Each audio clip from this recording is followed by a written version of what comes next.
नमस्कार, बेबाक देख रहे हैं आप। आपके साथ मैं हूं साकिब सुमन। बेबाक में एक बार फिर से किसानों के मसले की बात करेंगे और लगातार जिस तरीके से किसानों का आंदोलन आगे बढ़ता चला जा रहा है और जिस तरीके से सरकार भी धीरे धीरे अपना रुख स्पष्ट करती चली जा रही है, इन तमाम मसलों पर एक गहराई, सतही तौर पर नहीं बल्कि गहराई से उसके हर एक मसले, हर एक बिंदु पर चर्चा करेंगे आज बेबाक में। चलिए करते हैं शुरुआत।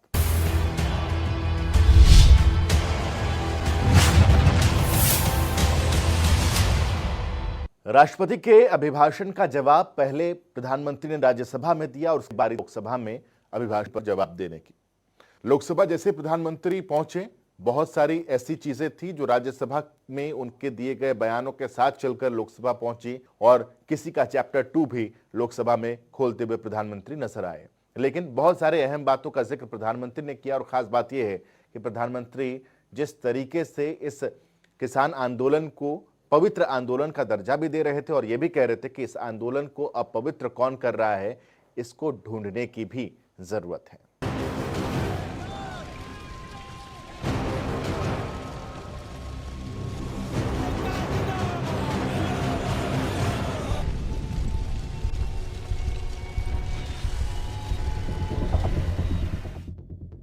वैसे तो राष्ट्रपति के अभिभाषण पर प्रधानमंत्री का जवाब देना एक रवायत है, लेकिन 3 कृषि कानूनों पर मचे बवाल के बाद प्रधानमंत्री के जवाब में दिलचस्पी सबकी बढ़ गई थी। लोकसभा में प्रधानमंत्री के जवाब से पहले कई सवाल उठ चुके थे। सवाल किसानों की तरफ से भी और सवाल विपक्ष की तरफ से भी। उन सवालों में एक अहम सवाल था कि कोरोना काल में इन बिलों को कानून का रूप क्यों दिया गया। इसका जवाब देते हुए प्रधानमंत्री ने कहा कि किसानों के जीवन में बदलाव लाने और कृषि क्षेत्र में सुधारों के लिए कानून लाए गए हैं। कोरोना काल ने देश की आर्थिक कमर तोड़ी है, इसलिए किसानों के हित में ये कानून लाए गए। आज फार्मेसी में हम आत्मनिर्भर हैं, हम दुनिया के कल्याण के काम आते हैं। भारत जितना आत्मनिर्भर बनेगा और जिसकी रगों में सर्वे सुखिनः भवन्तु का मंत्र जड़ा हुआ है, वो जितना सामर्थ्यवान होगा, मानव जात के कल्याण के लिए, विश्व के कल्याण के लिए एक बहुत बड़ी भूमिका अदा कर सकेगा। और इसलिए हमारे लिए आवश्यक है कि हम आत्मनिर्भर भारत इस विचार को बल दें। कोरोना के कारण कितनी बड़ी मुसीबत आएगी, ये जो दुनिया में अनुमान लगाए गए थे, बहुत बड़े बड़े एक्सपर्ट ने अनुमान लगाए थे। भारत में भी एक भय का वातावरण पैदा करने के लिए भरसक प्रयास भी हुए थे और एक अननोन एनिमी था, तो विश्वास से कोई कुछ नहीं कह सकता था, विश्वास से कुछ कोई कर भी नहीं सकता था। एक ऐसे अननोन एनिमी के खिलाफ लड़ना था और इतना बड़ा देश, इतना थिकली पॉपुलेटेड देश, इतनी कम व्यवस्थाओं वाला देश, दुनिया को शक होना बड़ा स्वाभाविक भी था, क्योंकि विश्व के बड़े बड़े देश कोरोना के सामने घुटने टेक चुके थे। तब भारत कैसे टिक पाएगा? और भारत एक बार हालत खराब हो गई तो विश्व को कोई नहीं बचा पाएगा, ये समीकरण भी लोग लगा रहे थे। प्रधानमंत्री ने आश्चर्य जताते हुए कहा कि अच्छा होता कि कानून के कंटेंट पर चर्चा होती, ना कि इस पर कि कानून ब्लैक है या व्हाइट। मैं एक देख रहा था कि यहाँ पर जो चर्चा हुई और विशेष करके हमारे जो कांग्रेस के साथियों ने चर्चा की, मैं ये तो देख रहा था कि वो इस कानून के कलर पर तो बहुत बहस कर रहे थे, ब्लैक है कि व्हाइट है, ब्लैक है कि व्हाइट है। अच्छा होता उसके कंटेंट पर चर्चा करते, अच्छा होता उसके इंटेंट पे चर्चा करते, ताकि देश के किसानों को भी सही चीज पहुंच सकती थी। किसान आंदोलन पर बात करते हुए पीएम ने कहा कि कृषि कानूनों पर गलतफहमी फैलाई गई और दिल्ली की सीमाओं पर आंदोलन कर रहे किसान भाइयों की भावनाओं का मैं आदर करता हूं। हमारे वरिष्ठ मंत्री किसानों से बात कर रहे हैं, किसानों के प्रति पूरी तरह सम्मान का भाव है। जहां तक आंदोलन का सवाल है, दिल्ली के बाहर हमारे जो किसान भाई बहन बैठे हैं, जो भी गलत धारणाएं बनाई गई, जो अफवाहें फैला गई, उसके शिकार हुए हैं। पीएम ने यह भी कहा कि किसानों की शंकाएं दूर करने की कोशिश की जा रही है। अगर कानून में कोई कमी है तो उसे दूर करने में कोई हर्ज नहीं है। कानून के हर बिंदु पर चर्चा के लिए हम तैयार हैं। हम अब भी किसानों का इंतजार कर रहे हैं। लगातार बातचीत होती रही है और जब पंजाब में आंदोलन चल रहा था उस समय भी हुई है, दिल्ली आने के बाद हुई, ऐसा नहीं है। बातचीत में किसानों की शंकाएं क्या है वो ढूंढने का भी भरपूर प्रयास किया गया। उससे लगातार कहा गया कि भाई अपन एक एक मुद्दे पर चर्चा करें, और नरेंद्र सिंह जी तोमर ने इस विषय में विस्तार से बताया भी है राज्यसभा में, तो क्लोज बाय क्लोज चर्चा करने के लिए भी कहा। और हम मानते हैं कि अगर इसमें कोई कमी हो और सचमुच में किसान का नुकसान करते उसमें बदल करने में क्या जाता है जी। ये देश देशवासियों के लिए है, अगर कोई निर्णय करते हैं तो किसानों के लिए है। लेकिन हम इंतजार करते हैं, अभी भी हम इंतजार करते हैं कि वो अगर कोई चीज स्पेसिफिक बताते हैं और अगर वो कन्विंसिंग है तो हमें कोई संकोच नहीं है। अभिभाषण का जवाब देते हुए प्रधानमंत्री ने कहा कि कानून लागू होने के बाद एक भी मंडी बंद नहीं हुई और न ही कानून लागू होने के बाद एमएसपी बंद हुआ, बल्कि एमएसपी बढ़ा ही है। कानून लागू होने के बाद न देश में कोई मंडी बंद हुई है, कानून लागू होने के बाद न कहीं एमएसपी बंद हुआ है। ये सच्चाई है जिसको हम छुपा करके बातें करते हैं, इसका कोई मतलब नहीं है। इतना ही नहीं, एमएसपी की खरीदी भी बढ़ी है और ये कानून नए बनने के बाद बढ़ी है। पीएम ने इस दौरान सिर्फ सरकार की बातें नहीं की, बल्कि सवाल भी पूछा। उन्होंने पूछा कि किसान बताएं कि उनका कौन सा हक छीना गया। किसानों को तो बस एक और व्यवस्था मिली है, किसान जहां चाहें, जैसे चाहें वैसे अपनी फसल बेच सकते हैं। किसी भी किसान से मैं पूछना चाहता हूं कि पहले जो हक उनके पास थे, जो व्यवस्थाएं उनके पास थी, उसमें से कुछ भी इस नए कानून ने छीन लिया है क्या? इसकी चर्चा, उसका जवाब कोई देता नहीं है। सब कुछ वैसा का वैसा वो है पुराना। क्या हुआ है? एक अतिरिक्त विकल्प व्यवस्था मिली है, वो भी क्या कंपलसरी है? किसी कानून का विरोध तो तब मायना रखता है कि जब वो कंपलसरी हो। ये तो ऑप्शनल है। आपको मर्जी पड़े यहां जाना है जाइए, आपको मर्जी पड़े वहां नहीं जाना है वहां जाइए, जहां ज्यादा फायदा हो वहां किसान चला जाए, ये व्यवस्था की गई है। प्रधानमंत्री ने एक और मसले का जिक्र करते हुए कहा कि आज एक और बात की जा रही है कि जब मांगा नहीं था तो दिया क्यों। इस सवाल पर पीएम ने क्या कहा, सुनिए। मैं हैरान हूं, पहली बार एक नया तर्क आया इस सदन में कि भाई हमने मांगा नहीं था तो दिया क्यों। हमने मांगा नहीं तो दिया क्यों। पहली बात है कि लेना न लेना आपकी मर्जी है, किसी ने किसी के गले मड़ा नहीं है। ऑप्शनल है, एक व्यवस्था है, और देश बहुत बड़ा है। हिंदुस्तान के कुछ कोनों में इसका लाभ होगा, हो सकता है किसी एक आध कोने में न भी हो, लेकिन ये कंपलसरी नहीं है। और इसलिए मांगा और दिए का मतलब नहीं होता है। लेकिन मैं फिर भी कहना चाहता हूं, इस देश में माननीय अध्यक्ष जी, दहेज का कानून, दहेज के खिलाफ कानून बने, ये इस देश में कभी किसी ने मांग नहीं की थी, फिर भी देश की प्रगति के लिए कानून बना था। पीएम ने बताया कि देश की प्रगति के लिए कुछ कानून बेहद जरूरी होते हैं। 3 तलाक और बाल विवाह, दहेज प्रथा जैसे कानून किसी ने मांगे नहीं थे, बल्कि देश की प्रगति के लिए वो बने।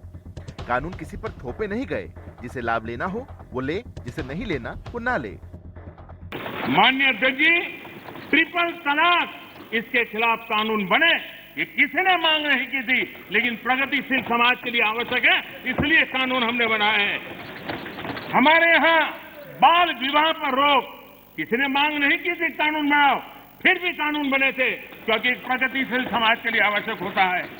शादी की उम्र बढ़ाने के निर्णय किसी ने मांग नहीं की थी, लेकिन प्रगतिशील विचार के साथ वो निर्णय बदलने पड़ते हैं। वहीं पीएम ने कहा कि आंदोलन जीवियों के विरोध का तरीका अलग है। जहां विकल्प है वहां विरोध की जगह ही नहीं है। ऐसे तरीके आंदोलनकारी नहीं, आंदोलन जीवी अपनाते हैं। टोल प्लाजा इस देश में सभी सरकारों ने की हुई व्यवस्था है, और उस टोल प्लाजा को तोड़ना, उस टोल प्लाजा को कब्जा करना, उस टोल प्लाजा को न चलने देना, ये जो तरीके चले हैं वो तरीके क्या पवित्र आंदोलन को कलंकित करने का प्रयास है कि नहीं। जब पंजाब की धरती पर सैकड़ों की तादाद के अंदर, पंजाब की धरती पर सैकड़ों की तादाद के अंदर जब टेलीकॉम के टावर तोड़ दिए जाएं, क्या वो किसान की मांग से सुसंगत है क्या? किसान के पवित्र आंदोलन को बर्बाद करने का काम आंदोलनकारी ने नहीं, आंदोलनजीवियों ने किया हुआ है। और इसलिए देश को आंदोलनकारी और आंदोलनजीवियों के बीच फर्क करना बहुत जरूरी है और देश को इन आंदोलनजीवियों से बचाना वो भी उतना ही जरूरी है। पीएम ने कहा कि कोई भी निर्णय कभी 100% किसी को मंजूर नहीं होता। भारत विविधताओं से भरा हुआ देश है। शुरू में ऐसी चीजों का विरोध होता ही है। जमहूरियत के सबसे बड़े नेता ने साफ कर दिया कि कानून देश के लिए जरूरी है।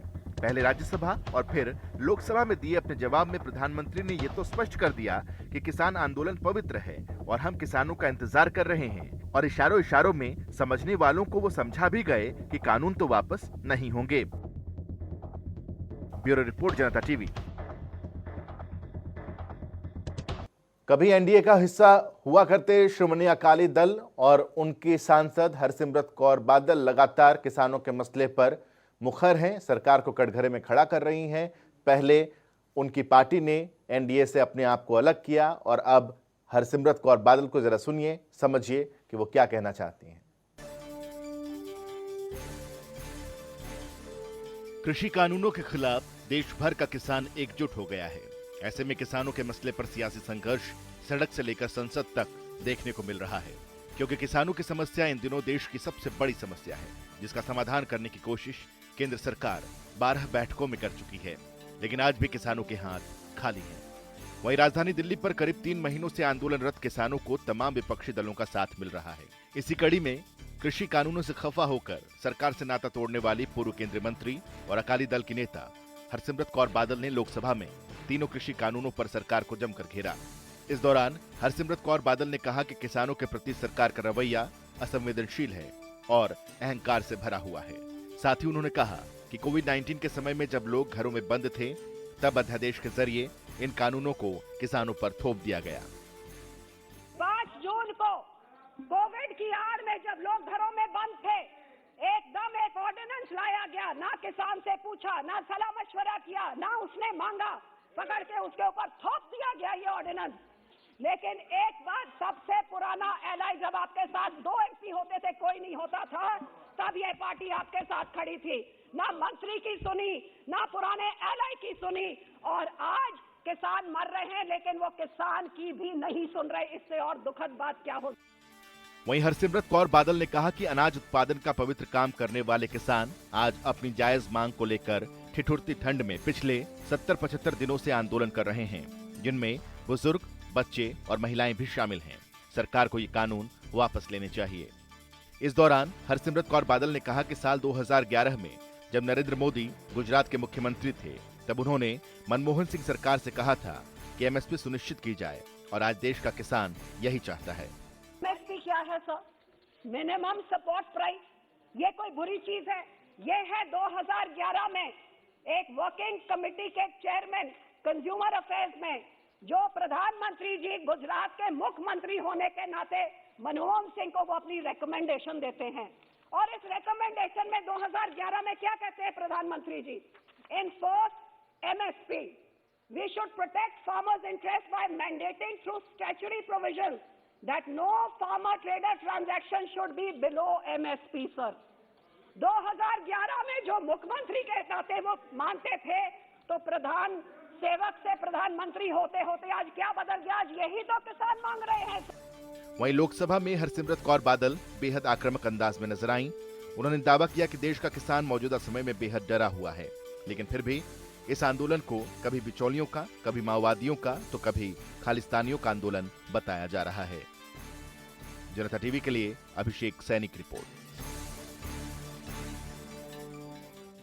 किसान आंदोलन में विदेशी प्रोपेगेंडा की बात लगातार होती आई है कि विदेश किस तरीके से प्रोपेगेंडा चला रहा है, किस तरीके से साजिश रची जा रही है। इसको लेकर ट्विटर के खिलाफ भारत सरकार ने अपील की थी और इस अपील के बाद 500 अकाउंट्स बंद किए गए हैं। इससे आप समझ सकते हैं कि भारत सरकार किस तरीके से संजीदगी से पेश आ रही है और वो नहीं चाहती कि ट्विटर के जरिए किसी भी तरीके से अशांति फैलाई जाए। दिल्ली की सरहदों पर करीब 3 महीनों से डटे किसानों को जिस तरह से ट्विटर पर अंतर्राष्ट्रीय समर्थन मिल रहा है वो भारतीय आईटी मंत्रालय को परेशान करने लगा है और इस परेशानी का जन्म अमेरिकी पॉप सिंगर रिहाना के इस ट्वीट के बाद हुआ, जब रिहाना ने किसानों के समर्थन वाली एक खबर को शेयर करते हुए ट्वीट किया था, जिसके बाद मानो किसानों के समर्थन में विदेशी हस्तियों के बीच ट्वीट करने की होड़ मच गई हो। इस दौरान स्वीडन की पर्यावरण एक्टिविस्ट ग्रेटा थनबर्ग ने भी रिहाना के ट्वीट को रीट्वीट करके अपना समर्थन किसानों को दिया था, जिसके बाद ग्रेटा ने एक के बाद एक कई ट्वीट किए। लेकिन ग्रेटा थनबर्ग के 3 जनवरी वाले ट्वीट से मामले ने तूल पकड़ लिया, क्योंकि इस बार ट्विटर पर अपनी पोस्ट के जरिए ग्रेटा ने एक टूल किट शेयर किया था, जिसे कुछ देर बाद हटा लिया गया था। लेकिन इस टूल किट का स्क्रीनशॉट ट्विटर पर वायरल हो गया था, जिसमें आंदोलन की हर मूवमेंट, 26 जनवरी की हिंसा और भारत की छवि खराब करने का भी जिक्र किया गया था।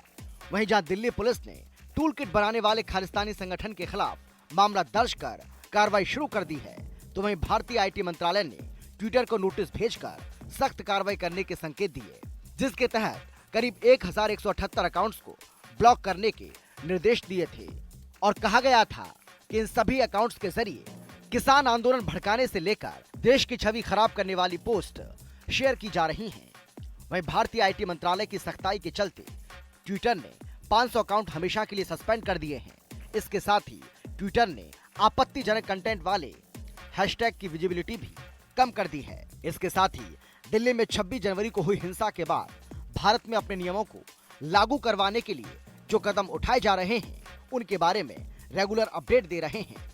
ट्विटर के कुछ अकाउंट्स ऐसे भी हैं जिन्हें भारत में ब्लॉक किया गया है, लेकिन वो दूसरे देशों में एक्सेस रहेंगे। साथ ही फ्रीडम ऑफ एक्सप्रेशन को प्रोटेक्ट करते हुए न्यूज मीडिया, पत्रकार, एक्टिविस्ट और पॉलिटिशियन से जुड़े किसी अकाउंट पर एक्शन नहीं लिया गया।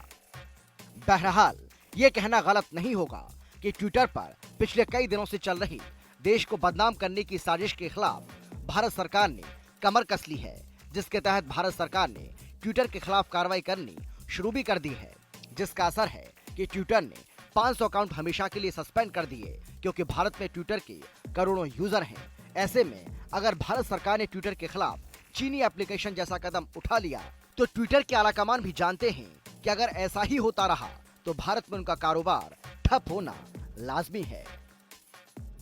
ब्यूरो रिपोर्ट, जनता टीवी।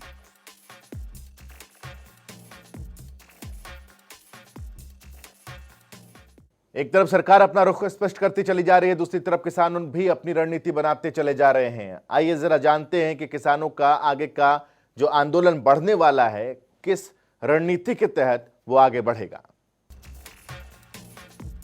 कृषि कानूनों के विरोध में करीब 3 महीनों से किसान आंदोलनरत हैं। अब तक किसान यूनियनों और सरकार के बीच हुई कई दौर की वार्ता बेनतीजा रह चुकी है। वहीं 26 जनवरी को हुई दिल्ली हिंसा के बाद सरकार और किसानों के बीच चला आ रहा गतिरोध और बढ़ गया। हालांकि सरकार लगातार बातचीत के रास्ते से मसले का हल निकालने की बात कर रही है, लेकिन किसान अभी भी अपनी मांगों पर अड़े हैं।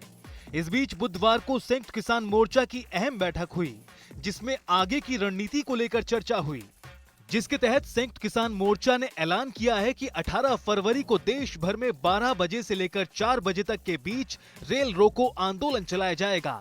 वहीं 12 फरवरी से राजस्थान के सभी रोड टोल प्लाजाओं को टोल फ्री कर दिया जाएगा।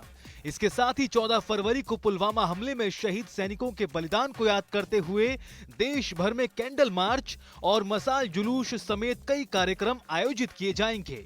वहीं संयुक्त किसान मोर्चा ने ऐलान किया कि 16 फरवरी को सर छोटू राम की जयंती के मौके पर पूरे देश में किसान एकजुटता दिखाएंगे।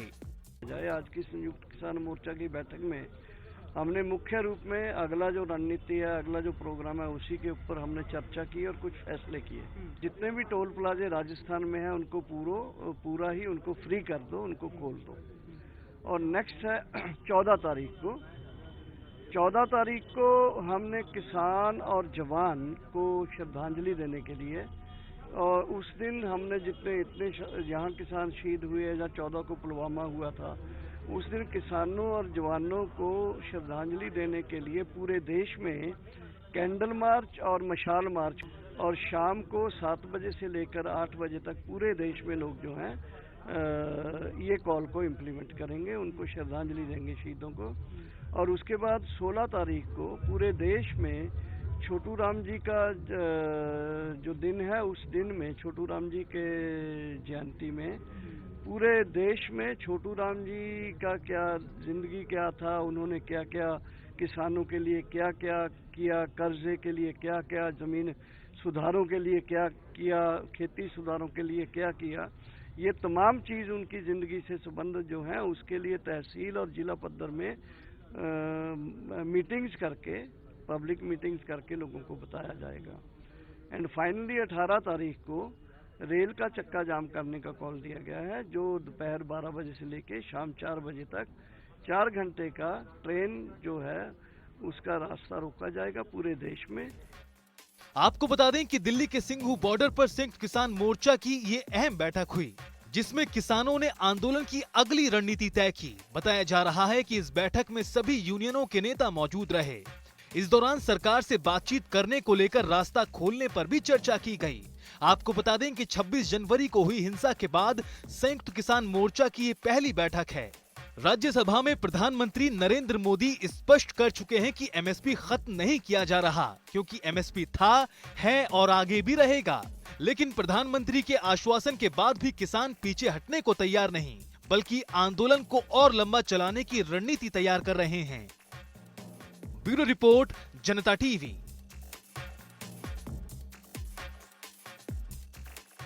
जनता टीवी सिर्फ तथ्यों की हम बात नहीं कर रहे, तथ्यों के साथ साथ ग्राउंड जीरो रिपोर्ट भी आपके सामने लेकर आ रहे हैं। जनता टीवी टीम लगातार पिछले 2 महीने से ज्यादा का वक्त बीता है जब हम ग्राउंड जीरो पर हैं, बाहर जिस तरीके से हम सरहद पर हैं, जिस तरीके से हम लगातार दिल्ली के बॉर्डर पर चप्पे चप्पे पर जाकर के रिपोर्टिंग कर रहे हैं और आपको बता रहे हैं कि वहां की स्थिति क्या है।